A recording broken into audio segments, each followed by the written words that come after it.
नमस्कार बच्चों, आइए बच्चों आज हम इस वीडियो के माध्यम से प्रतिभा पर्व मूल्यांकन सत्र 2021-22 जो कि जनवरी माह में आयोजित किया जाएगा। इसके लिए हम देखेंगे विषय गणित कक्षा 8 के लिए हमने मॉडल पेपर उदाहरण स्वरूप बताने का प्रयास किया है जो कि लर्निंग आउटकम पर आधारित है। तो बच्चों आइए हम देखेंगे जो प्रतिभा पर्व का पेपर आयोजित होगा इसमें पूर्णांक प्रति विषय 50 अंक निर्धारित किए गए हैं और समय 2 घंटे 30 मिनट का है।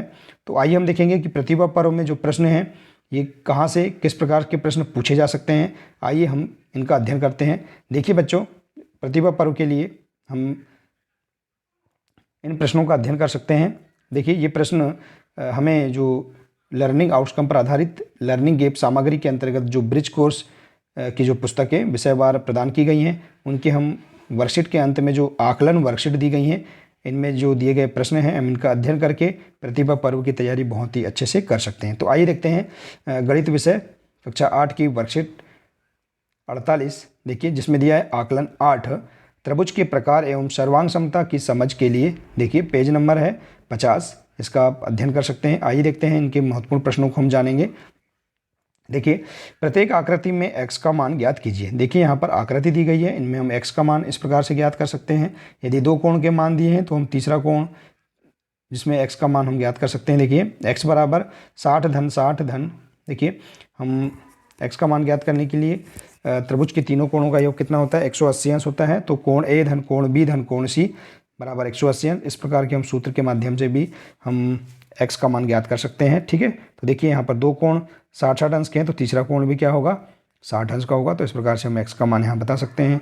इसी प्रकार से देखिए अगला है एक कोण देखिए 90 अंश का और एक कोण 45 अंश का है और एक कोण x है, इसका मान ज्ञात करना है। तो देखिए 90 और 45 को हम जोड़ेंगे, हम इस योग को हम 180 अंश में से घटा देंगे तो हमारे पास कितना प्राप्त होगा 45 प्राप्त होगा। ठीक है, तो हम x का मान इस प्रकार से भी ज्ञात कर सकते हैं। इसी प्रकार से देखिए यहाँ दिया है अगला, यहाँ देखिए सम्मुख कोण दिए हैं, x का मान 70 दिया है। हम देखेंगे यहाँ x का मान ज्ञात करेंगे। जब x का मान 70 है तो यहाँ पर इसके सम्मुख कोण का मान भी क्या होगा 70 अंश होगा। तो इस प्रकार से भी आप यहाँ पर x का मान ज्ञात कर सकते हैं। ठीक है बच्चों, तो इस प्रकार से देखिए आप दी गई आकृति में x के मान आसानी से ज्ञात कर सकते हैं। ठीक है, इसी प्रकार से देखिए अगला प्रश्न है, इसके अंतर्गत प्रश्न है रिक्त स्थानों की पूर्ति करें। देखिए एक त्रिभुज की तीनों भुजाएं क्रमशः किसी दूसरे त्रिभुज की संगत भुजाओं के बराबर हों तो दोनों त्रिभुज सर्वांग सम होते हैं। क्या होते हैं दोनों त्रिभुज सर्वांग सम होते हैं और इसको खालिस्तान प्रतिबंध कहते हैं, तो सर्वांग समता प्रतिबंध कहते हैं।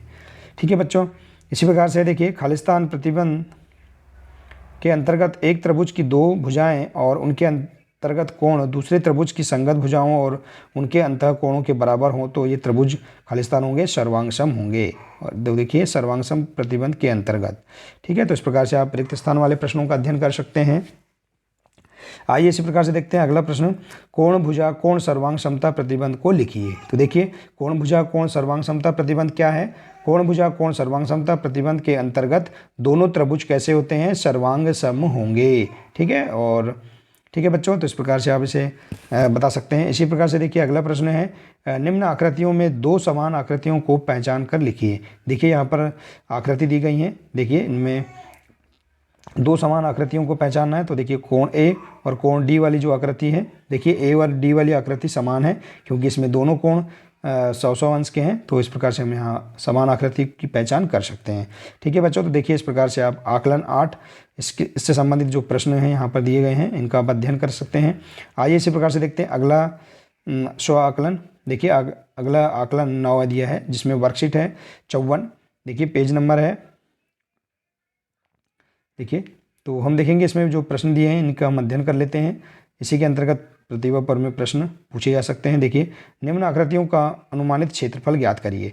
देखिए यहाँ पर जो आकृति है इसका हम क्षेत्रफल ज्ञात करेंगे। देखिए तो देखेंगे यहाँ पर प्रत्येक वर्ग को हम एक वर्ग इकाई मान लेंगे। ठीक है, तो आकृति का हम अनुमानित क्षेत्रफल बता सकते हैं। देखिए 10 वर्ग इकाई। यहाँ पर देखिए जो आकृति दी गई है इसमें हम यहाँ वर्गों को चिन्हित कर देंगे और देखेंगे कि यहाँ पर वर्गों की संख्या कितनी है और देखेंगे यहाँ जो आधे आधे वर्ग हैं इनको हम एक वर्ग मान लेंगे तो हम अनुमानित इसका क्षेत्रफल 10 इकाई वर्ग बता सकते हैं। ठीक है, इसी प्रकार से देखिए अगला दिया है, यहाँ जो आकृति दी गई है इसको हम इसमें वर्गों को देखिए इस प्रकार से चिन्हित कर लेंगे। तो यहाँ वर्ग कितने हैं देखेंगे, 1 वर्ग बराबर 1 वर्ग इकाई, ठीक है। एक तो देखिए अतः आकृति का अनुमानित क्षेत्रफल क्या होगा, यहाँ पर हम वर्गों की संख्या गिनकर बता सकते हैं, ठीक है। तो 12 वर्ग इकाई, इस प्रकार से हम यहाँ पर आकृतियों में अनुमानित क्षेत्रफल उनका बता सकते हैं। इसी प्रकार से देखिए अगला प्रश्न है, वर्ग का क्षेत्रफल ज्ञात कीजिए। देखिए यदि भुजा 5 सेंटीमीटर है तो वर्ग का क्षेत्रफल क्या होगा, वर्ग के क्षेत्रफल का सूत्र होता है भुजा गुणा भुजा।